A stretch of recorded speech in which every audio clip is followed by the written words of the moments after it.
Bom, pessoal, nós estamos aí com mais uma parte sobre o campo magnético. Nós falamos, por exemplo, mais de cargas lançadas, né? Nós não falamos aí de condutores, né? Como é que se comporta um condutor dentro do campo, como é que é o campo criado, por exemplo, por um condutor, ou um campo criado por uma espira. Já falamos que espira é cada volta aqui que o fio dá em torno de alguma coisa, ok? Então, nossa aula continua falando sobre o assunto, claro, né? Vamos lá então? Ok? Continuando então, aí ó, aula 34, o assunto dessa aula agora é campo magnético, parte 2, claro, onde o campo magnético é devido ao quê? Devido a nós falamos de carga dentro de um campo magnético na aula anterior. Agora, e o campo magnético devido a um condutor? Opa, desculpa aí que o professor Décio agora esqueceu de usar a caneta aqui. Então, um condutor retilíneo. Se você tem um condutor retilíneo, será que ele produz um campo magnético? Porque a corrente elétrica passando por dentro dele vai produzir um campo magnético? E se fosse uma espira, uma volta? Uma bobina chata ou um solenoide, na verdade, são muitas espiras. Essa é a diferença de uma espira e o solenoide e a bobina são várias espiras. Pode ter até 1000 aí, né? 500, 200, 100, 20... Mas uma espira e depois, quando tiver várias espiras junto. Quais são as habilidades da nossa aula de hoje? Aplicar corretamente a regra da mão direita. Nós até comentamos no exercício anterior, mas agora vamos falar direitinho como é que usa essa regra da mão direita. Lembrando que a mão direita, se você for canhoto, mas utiliza a mão direita. A mão esquerda vai dar o oposto, tá? Para estabelecer os parâmetros de direção e sentido do campo magnético. Resolver situações, problemas, né, envolvendo campos magnéticos gerados por corrente elétrica em condutores retilíneos, espiras, bobinas e solenoide, ok? Essas são as habilidades. Ó, o campo magnético devido a um condutor retilíneo. Aqui nós temos um condutor aqui, ó, tem um condutor todinho aqui, ó. Esse condutor está passando por uma placa. A ideia dessa placa é só para mostrar o campo, não preocupa, tá? Só para mostrar o campo. Quando um fio retilíneo, esse fio, é percorrido por uma corrente elétrica. Nós falamos que corrente elétrica são cargas elétricas em movimento. Então vai ter cargas elétricas, essas esferas aí vermelhas representando as cargas. Não são assim, mas só para representar, para você ter uma visualização do efeito, né? Então, essa corrente elétrica gera ao seu redor do fio retilíneo, um campo magnético, cuja as linhas do campo são circunferência concêntrica. Elas são circundantes, circundam, dão uma volta em torno desse fio. Por isso tem essa placa azul aí. Essa placa ela é virtual, ela não existe, não é um metal. Só para desenhar as linhas de campo que é mais fácil de você perceber. E sempre é um plano, esse plano que está azul aí, perpendicular ao fio. E com o centro em um ponto dele. O centro é o ponto de quem? Do nosso condutor. Ao efeito. Olha bem.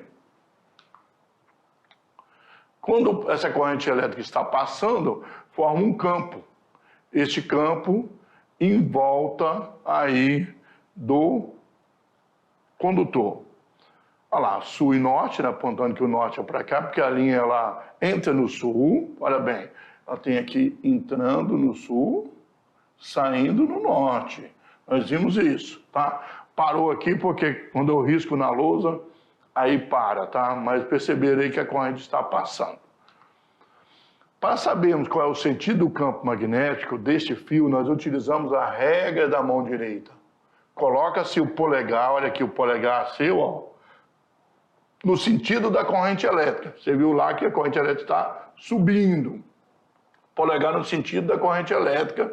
Se ela estivesse descendo, colocar o polegar para baixo. No mesmo sentido que a corrente. Assim, a direção que os demais dedos curvados, esses dedos curvados aqui, eles vão mostrar o quê? O sentido do campo, como mostra as figuras a seguir. Deixa eu tirar aqui, que eu já coloquei para vocês a anotação, ok? Então, o que nós temos aí? Mostrando aí a mão, tá? Bem simples, né? Regra da mão direita envolvente. Então, pessoal, dá uma olhadinha aqui. Supondo que isso aqui é um fio, e aqui mostra a corrente passando. Porque ela está indo daqui para cima, né? Que eu estou apontando para você que está indo para cima. Você vai pôr o dedão no sentido da corrente e vai abarcar. Pegar, ó, pegar. Dedão vai pegar. Quando você pega, a mão gira. Ela vai girando conforme o campo magnético. O sentido do campo magnético está girando assim. Se eu pôr a mão para baixo, por isso você não pode errar, ó. Agora, imagina o seguinte, se eu tivesse usado a mão esquerda, ó. Olha bem, só um pouquinho aqui, deixa eu colocar aqui embaixo do braço. Ó, mão direita, e se usasse a mão esquerda, mesmo para cima, ó, é contrário, então não pode usar. Regra da mão direita, não esqueçam disso. Vamos lá então, continuando. É muito importante, tá? Ok? Vamos lá? Na regra da mão direita. Então, olha bem. O fio perpendicular ao plano do papel, né? Aqui o fio está saindo, está olhando para você como se a corrente estivesse saindo indo em sua direção. No caso, perpendicular ao plano da tela, né? Com a corrente saindo desse plano. Olha aí como é que fica, né? A mão, se apontar o dedo para você, para o seu peito, aponta o dedo do seu peito, a mão vai girar. Olha bem aí. E se estiver entrando, você está olhando dentro da tela, então o seu dedo vai apontar para a tela e não para o seu peito, vai apontar para a tela, a mão vai girar para o outro lado, olha bem. Trocou o sentido da corrente, troca o sentido do campo. Aqui nós temos um sentido anti-horário do ponteiro do relógio, que horário, que é um, né, relativo ao ponteiro do relógio. Por isso que a palavra horário é anti-horário. Hoje os relógios são digitais, né? Você nem sabe mais como é que o ponteiro gira, né? Então vamos lá, uma representação aí, um gifzinho, o fio, né, está estendido no plano do papel, a corrente passando, certo? Nós temos o quê? Lembra que de um lado, ó, de um lado vai ter o quê? Vai ter os campos formando, saindo de um lado do fio e do outro lado está entrando, porque ele gira, sai de um lado e entra do outro, né? Fazendo aquela que nós falamos ali, sendo circuncidante, né? Certo? Então, agora, lembrando que o campo magnético, ele com a distância diminui. Estão vendo aqui que estão ficando menores, ó. Maior, menor, né? Cada vez menor o campo, a intensidade do campo está mudando. Que também, saindo e entrando e cada vez menor. Então, B4 é maior que B5, que é B6, B1, B2, B3. O campo em cada ponto, quanto mais próximo é. Se a distância entre B1 e o condutor, o centro condutor, for igual aqui, esses dois, B4 e B1, têm a mesma intensidade. Só que tem sentidos opostos, sentido contrário, a mesma intensidade, tá? A questão é que B2 é diferente de B1 e B3, quanto mais distante, menor. B2 também, se tiver a mesma distância que B5, mesma intensidade, B3 e B6, mesma intensidade. A lei de Ampère nos permite determinar o módulo do campo magnético, certo? Ela nos diz que o vetor campo magnético é tangente às linhas de campo magnético, tangente, como nós já vimos em aulas anteriores aí falando de campo magnético. Assim, a tangente às linhas do campo magnético será a direção dele e a intensidade do campo naquele ponto. Naquele ponto. Mudou o ponto, mudou também a posição e o sentido, a direção, né, e o sentido, tá bom? O sentido é o mesmo, né, porque no caso aí, mas se você olhar em cada ponto, muda. Cada ponto. Ok? Olha bem, tangente, uma distância R aí, como são circulares, chama R de raio, mas pode ser D de distância também, não tem importância nenhuma, tá? Olha bem, B, B0I, 2πr, né? Por que 2πr? Porque é o círculo. Nós vimos que o campo é um círculo em torno de um lugar. Uma volta completa, 2πr, certo? É por isso que isso aí está o 2πr. Porque o campo é circular em torno de um fio condutor, tá?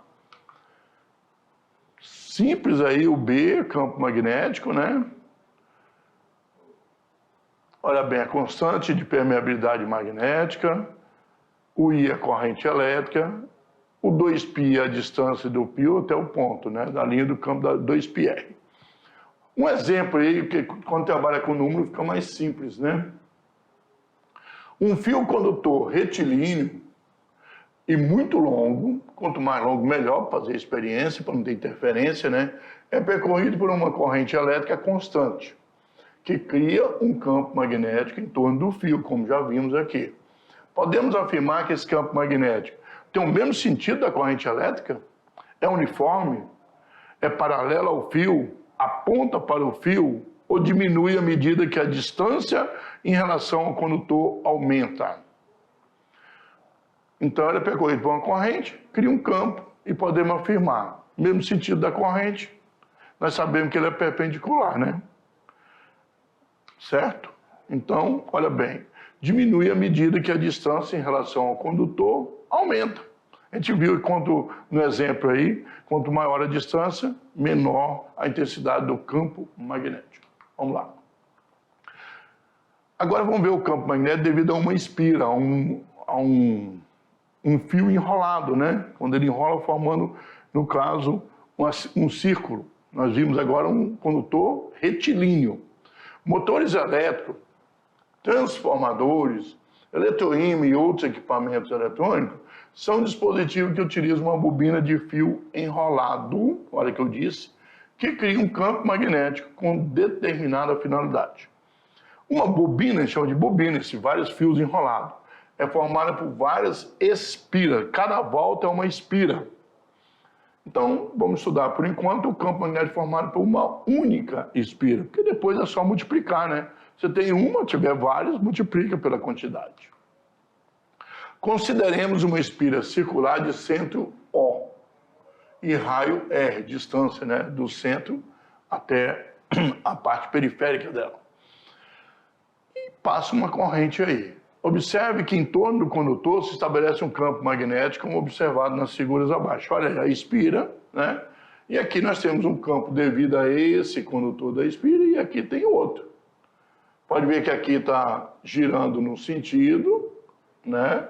Aqui já está girando em outro, porque aqui a corrente estiver passando para cá, aqui ela faz a volta, está voltando. Corrente, sentidos opostos aí. No caso aqui nós temos a corrente indo para o outro lado, né? Eu fiz aqui, mas lembrando aqui que já deu o sentido da corrente, tá? Tudo bem? Para esse caso aqui, a corrente já está desenhado o campo conforme a corrente, né? Polos de uma espira. Note que a espira tem dois polos. O lado B, enter, vamos chamar isso aqui de B, observador 2, é o polo sul, porque está chegando as linhas. O outro é o norte, aqui norte e aqui sul. Para o observador 1, as linhas de indução da espira saem pela face, está voltada para ela. Portanto, essa face da espira caracteriza como polo norte. Para o observador 2, polo sul, claro, né? Então, ao contrário aí, ele está vendo entrando, é sul. O outro está vendo saindo, norte. Sentido dado pela regra da mão direita, você coloca a mão direita em volta do fio, você vê que nesse lado aqui a corrente indo para cá, então o campo está indo assim.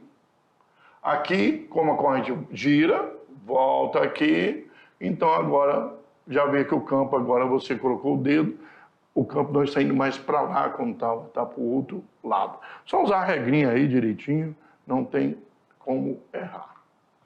Direção perpendicular ao plano da espira. Então, no caso aqui, forma um campo aqui dentro, entrando. Usando a mão aqui, ele vai estar entrando por esse lado e aqui vai estar entrando também por esse lado. Então, acaba o campo magnético no centro da espira sendo todos entrando. Engraçado, né? Que mesmo que sejam sentidos opostos, mas como também está do outro lado, fica o mesmo campo magnético. Todas as linhas de campo vão estar entrando no plano. E do lado de fora vão estar saindo, né? Todas elas vão estar aqui saindo do outro lado. Então, tem como perceber direitinho aí que dentro da espira vai estar entrando e fora da espira vai estar saindo, certo? Então, você pode ver que está entrando na página ou na tela. Nesse caso, você mudou o sentido da corrente, percebe que está saindo aqui desse lado e está saindo desse lado. E aí do lado de fora da espira está entrando. Então, é importante você entender que mesmo sendo uma curva desse jeito, o círculo, acaba dando certo, porque a corrente muda do outro lado, mas faz com que esteja entrando também. Que a mão também gira, né? A intensidade do vetor indução magnética, no centro da espira, depende da intensidade da corrente elétrica. Quanto maior a corrente elétrica, maior o campo, diretamente proporcional à corrente. Tá?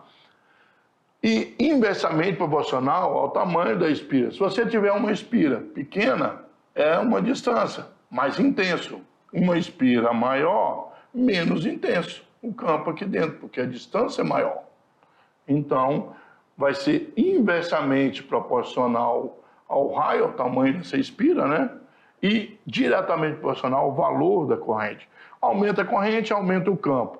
Aumenta o tamanho da espira, o espaço dela, a distância até o centro, diminui o valor, a intensidade do campo magnético. Então, tá aí, campo magnético, né?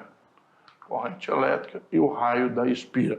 Você vê que aqui não tem o π, porque é uma distância até o centro, não é um círculo. O campo todo se concentra para uma distância no centro. Então não é aqui 2πr como era no condutor. O condutor é B igual a μ0 I 2πr. Agora não tem o π, então fica bem fácil de entender. A equação mudou um pouquinho, não tem mais o π, o outro tinha o π. Então aprende uma, as outras vai tirando alguns elementos. Só isso. Não é difícil de entender, não. E nem de aprender essa equação. Um exemplo aí, lê as afirmações a respeito do campo magnético gerado por uma espira circular. O modo, a intensidade do campo magnético gerado por uma espira é diretamente proporcional ao seu raio. Acabamos de falar aqui agora. Se a corrente elétrica que flui por uma espira for dobrada, se eu aumentar o valor em 2 vezes, o campo magnético gerado por ela será também 2 vezes maior. Aumenta a corrente 2 vezes, aumenta o campo 2 vezes. Quer dizer, diretamente proporcional. O sentido da corrente elétrica não interfere na direção e sentido do vetor indução. Então, nós vimos a regra da mão aí. O que está correto afirmar? Só 2, né? Porque, olha, é diretamente proporcional ao raio? Não, é inversamente. Aqui é inversamente. A corrente que flui por espira aumentou 2 vezes, é diretamente, então, se a corrente aumenta 2 vezes, o campo 2 vezes. E o sentido, o vetor indução, depende do sentido. Nós vimos que, se for para cima, estiver entrando, para baixo vai estar saindo. Então, o vetor muda. O vetor mudou o sentido, mudou o vetor, tá? Então, o que nós podemos ver aí, ó? Diretamente, inversamente proporcional. Já falei para vocês, falsa, verdadeira e falsa. A regra da mão direita diz que interfere sim na direção e sentido do vetor indução magnética. Ok? Então, apenas a segunda é verdadeira. Bom, ficou simples aí, ó, um resumo. O exercício foi, a atividade proposta aí foi um resumo do que nós falamos anteriormente. Campo magnético resultante, o resultado do campo, se tiver vários campos, né? Quando temos vários campos magnéticos, em uma determinada região, haverá, na verdade, uma soma vetorial. Lembre que somar vetorialmente pode diminuir. Se for sentidos opostos, diminui, mesmo sentido soma. Tornando-se, assim, no ponto desejado, um único campo magnético resultante, que é aquele campo que tem ali realmente, né? O campo magnético resultante, devido a 2 condutores retilíneos paralelos entre si, nós temos aqui, foi dado 2 fios condutores, um aqui e aqui, então em azul. A corrente está no mesmo sentido, ó. Essa corrente está para cá, essa outra também, mesmo sentido, as duas. Pode ser sentido diferente. E tem uma distância D que separa aqui, ó. A distância D separa, no caso, os 2 fios, né? Um ponto P aqui, nós vamos encontrar o campo magnético, tá? escolhendo aí o ponto médio, onde R1 igual a R2, que é o mais simples, mas não vamos fazer uma equação geral independente nesse caso aí, porque essa corrente aqui cria um campo, no caso aqui, um campo aqui entrando, né? E essa aqui cria um campo saindo aqui, certo? Porque pela regra da mão direita vai girar, vai sair os dedos e aqui vai entrar os dedos, né? Supondo que P é o ponto médio, supondo que ele é o ponto médio, mas não precisa, a equação vai ser dada de maneira que possa usar em qualquer ponto. O que nós teremos? O campo no ponto P, devido ao campo magnético gerado por essa corrente 1, é μ0 I1, 2π R1. No outro vai ser μ0 I2, 2π R2. O que nós podemos ver aqui? Pela regra da mão direita, nós vamos ver que B1 está saindo em P, né? E o B2 está entrando. Colocou um de cada lado só para não ficar tumultuado, pessoal. Os campos estão aí, praticamente um sobre o outro, tá? Então, nós vamos o quê? Sentidos opostos, um entrando e outro saindo, diminuir vetorialmente, está somando. Escalarmente está diminuindo, né? Valor numérico. Agora não tem mais vetor aqui. Numericamente, a gente separou o μ0, que tinha μ0 aqui e aqui, colocou ele fora. O 2π também tinha aqui e aqui, a gente colocou ele fora. Como I1 e I2 nós não sabemos o valor, se for igual, tudo bem. Mas não sendo igual, né? R1 e R2 também, ponto médio seria igual, mas estão fazendo uma equação para qualquer distância. Então eles ficam separados. O campo magnético resultante devido a um condutor e uma espira. Aqui eu tenho um condutor retilíneo e aqui eu tenho uma espira, certo? Olha bem, para o condutor retilíneo, eu vou ter B1, mesma coisa, μ0 I1, 2π R1. Só que para a espira eu não tenho 2π, só tenho 2R. Então, pela regra da mão direita, o B1 vai estar saindo em P, né? Da corrente do condutor vai estar saindo, e B2 também está saindo, por causa da regra que a corrente entra desse lado aqui, vai estar saindo. Portanto, estão com o mesmo sentido. Nesse caso aqui, nós vamos fazer o quê? Somar, né? Olha bem. Então, o que eu posso fazer? B1 mais B2. Né? Vetorialmente está somando e, no caso, escalarmente também está somando. Mesma coisa, só que agora o π não pode sair. Olha bem. Aqui tem 2π, aqui só tem 2, então o π tem que ficar aqui dentro. Tomar cuidado com essa relação, tá? O campo magnético devido a uma bobina chata, Para representar esse campo, nós precisamos ter em mente que uma bobina chata representa um conjunto de várias espiras, N espiras, que estão justapostas, uma do lado da outra, bem juntinhas e colocadas ali. Lembrando que essas espiras são todas iguais. É importante isso aí, porque diferente vai ter que fazer um monte de cálculo, tá? Então, não tem o mesmo R, tá? Olha bem, todas elas, várias, uma sobre a outra aí, várias espiras, só colocou 3 desenhos aí, mas pode ser 1000, né? 500, 50, 90, que seja.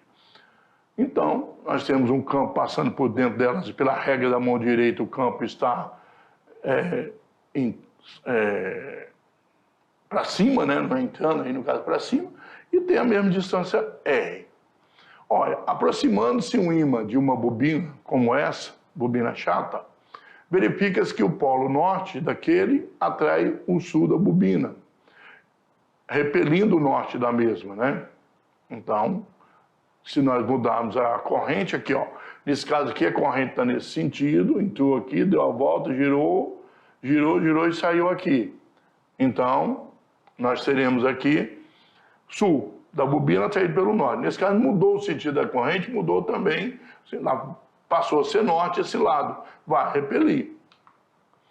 Se considerarmos várias voltas iguais em torno da mesma circunferência, teremos uma superposição de espiras, né? Uma bobina chata ou plana. Apesar de ser redonda, a gente chama de chata porque forma ali como se fosse uma placa, né? E o valor da intensidade do campo magnético no centro da bobina será dado por isso aqui. Apenas acrescentou o N, pessoal. Lembrando que Spira, essa é a equação para Spira. Como eu tenho várias, eu multiplico. Tem que ser todas iguais. Se não forem iguais, eu não posso fazer isso aí. Aí tem que fazer de cada um e somar tudo um por um. Claro, né? Claro que aqui o campo magnético que nós temos aqui, né? Vou apagar aqui para vocês. O campo magnético, aí nós já sabemos que a constante, 4 π vezes 10 a menos 7, a corrente da de amperes, e nós temos o raio. Lembrando que o N é o número de espiras. Quantas voltas foi dado ali? Cada volta uma espira, tá? Campo magnético devido a um solenoide. Solenoide é um pouquinho diferente, olha ver o formato aqui, ó. Ele é mais esticado, né, mais comprido aqui. Ele é formado na forma helicoidal, chamada de bobina longa. E, diferentemente da bobina plana, aqui o comprimento é considerável em relação ao seu raio. Então, o comprimento é muito maior em relação ao raio, essa distância até o centro de cada um, né? Ok?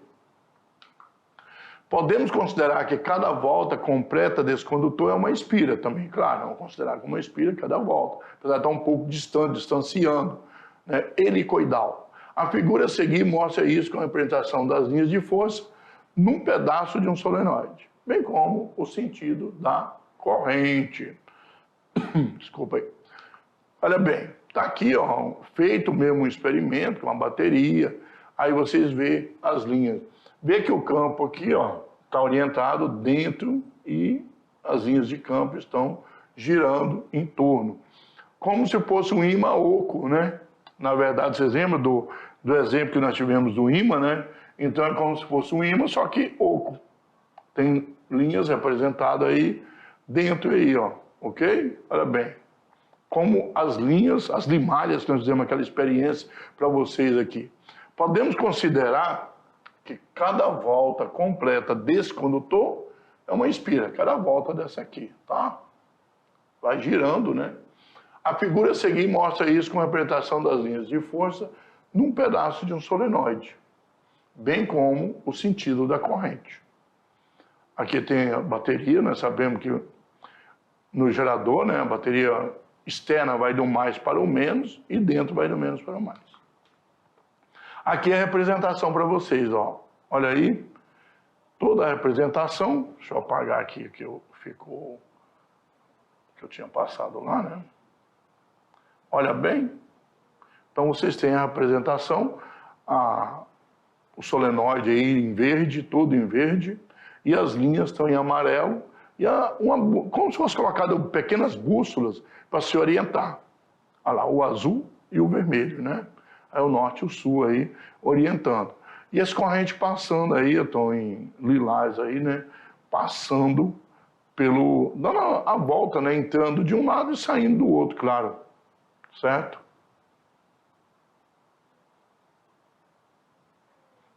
Beleza? Tranquilo aí?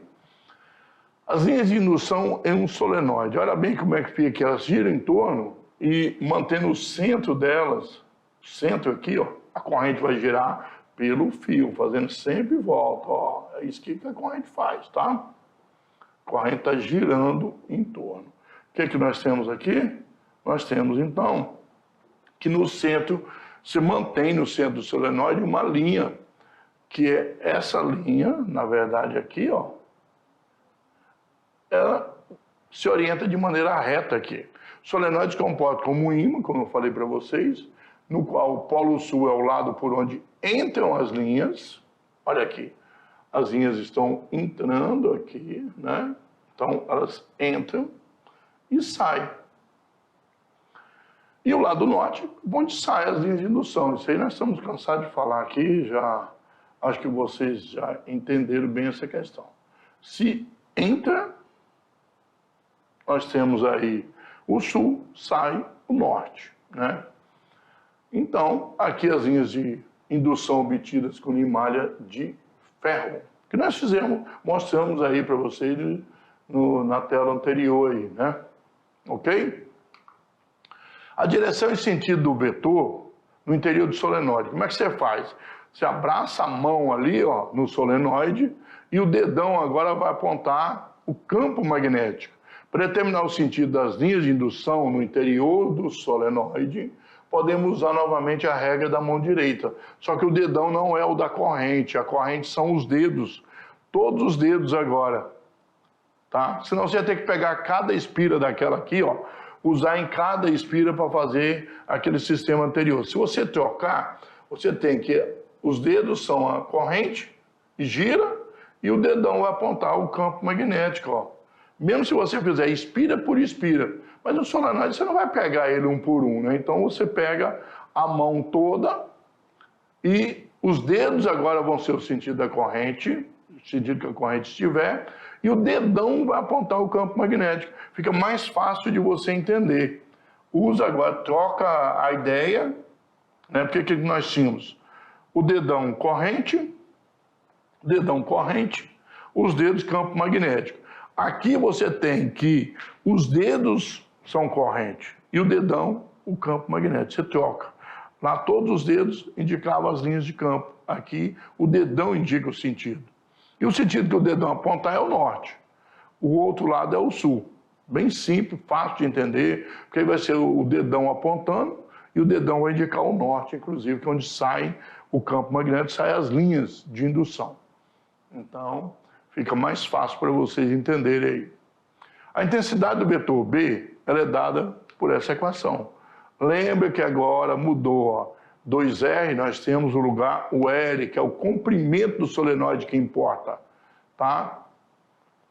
O campo magnético vai depender do comprimento. Então, esse L é o comprimento do solenoide. E N é quantas espiras ele tiver, quantidade de espiras, tá? Né? Continua sendo a quantidade de espira, a quantidade de volta que vai dar, né?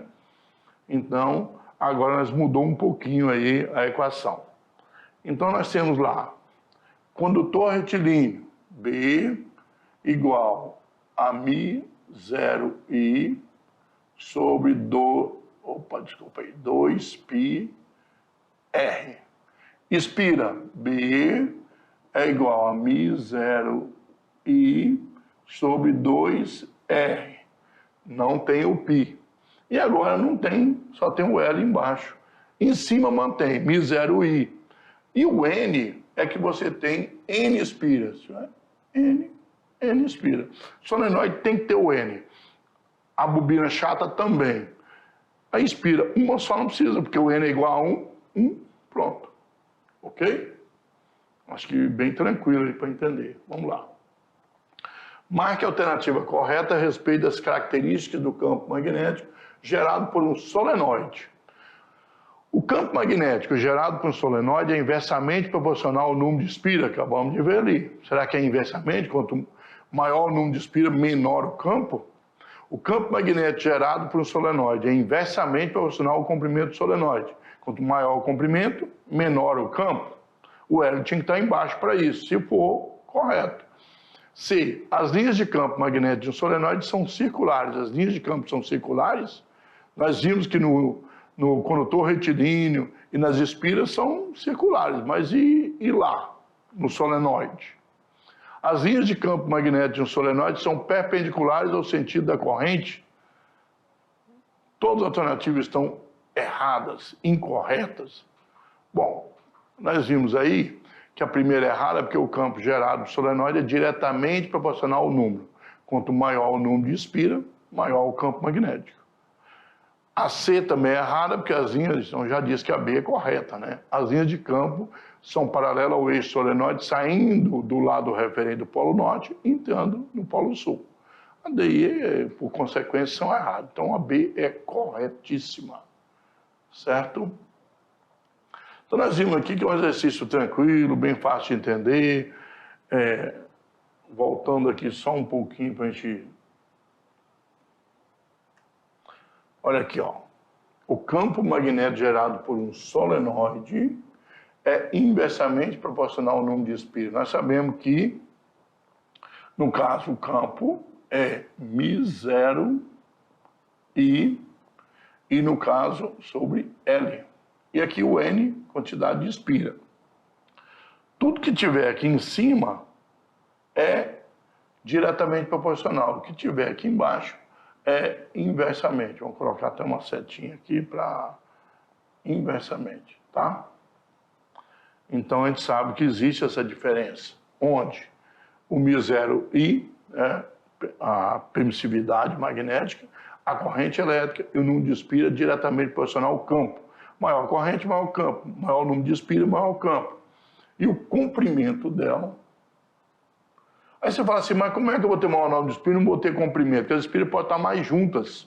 Quanto mais juntas, você vai ter mais espira num comprimento, no mesmo comprimento. Então você tem lá um determinado comprimento e você tem assim. Só que o outro você tem bem juntinha. Então, ó, você tem mais espiras aqui do que aqui, no mesmo comprimento, certo? Então, se você tem mais espiras, você tem um campo maior. Por isso que o número de espira é diretamente proporcional. Ok? Acho que agora explicou direitinho a questão teórica, mas que faz uma revisão do assunto, né? Nós vimos a equação aí, bem clara aí. Então, pessoal, olha bem. Nós trabalhamos a questão do campo aí, né? Do campo magnético no condutor retilíneo, o campo magnético em uma espira, uma bobina chata, que são tipo espiras, mas bem juntinhas, ou no solenoide, que é helicoidal, então ele fica fazendo círculos, né? Após círculos, ok? E nós vimos que tem diferença. Quando nós temos um campo magnético de um condutor retilíneo, então você forma linhas concêntricas, né? Elas são, na verdade, com o mesmo centro, são circuncindantes. Quanto maior a distância do condutor retilíneo, você tem menor o campo magnético. Na espira, ele entra e sai do outro lado. Então, eles são circulares assim. Não são mais assim em torno, né? Então, acaba sendo em torno do fio, na verdade. Mesmo que você veja que um lado da espira, a corrente sobe, no outro ele desce, ela tem uma diferença. Mesmo você usando a mão, entra, quando você faz, entra do mesmo jeito. Então, ou está entrando dentro do centro da espira, aquela parte de dentro, ou o campo está entrando ou o campo está saindo, dependendo do sentido da corrente, se vai num sentido ou se vai no outro. E nós vimos como é a bobina chata, o que vai fazer? Apenas aumentar a intensidade, que são N de espira. É a mesma equação, você multiplica por N. Quando é o solenoide, nós já temos um campo dentro, formando um campo ao longo dentro dele, como se fosse um ímã oco, como eu disse que brincando, né? Como se fosse um grande ímã e fosse oco. Então, as linhas passando por dentro e circulando em torno. Ele já é mais ao longo do solenoide. Quanto maior o comprimento do solenoide, menor o campo magnético, com o mesmo número de espira. Se você conseguir pôr mais espiras no mesmo comprimento, você aumenta o campo magnético. Então, nós vimos que existe diferença entre a aula anterior, uma carga lançada em um campo magnético, carga elétrica, ou uma corrente elétrica, são cargas elétricas produzindo o campo magnético num condutor retilíneo, produzindo o campo magnético numa espira, em várias espiras, bobina chata, ou em um solenoide, ok? Então, é uma diferença básica, você precisa olhar cada um. As equações, elas são bem simples de entender. B é igual a μ0i dividido por 2πr no condutor, mas já na espira não tem o π, só tem 2r. B igual a μ0 vezes i dividido por 2r. Uma bobina chata, só coloca o N na frente, número de espira, que se uma espira produzir um campo, várias espiras produzir vezes, 10 espiras, 10 vezes mais, 50 espiras, 50 vezes mais. E aí o solenoide não tem embaixo nem 2πr nem 2r, tem L de comprimento, ok? Então, acho que aí vocês pegaram o jeito da aula, lembrando a vocês que a aula continua.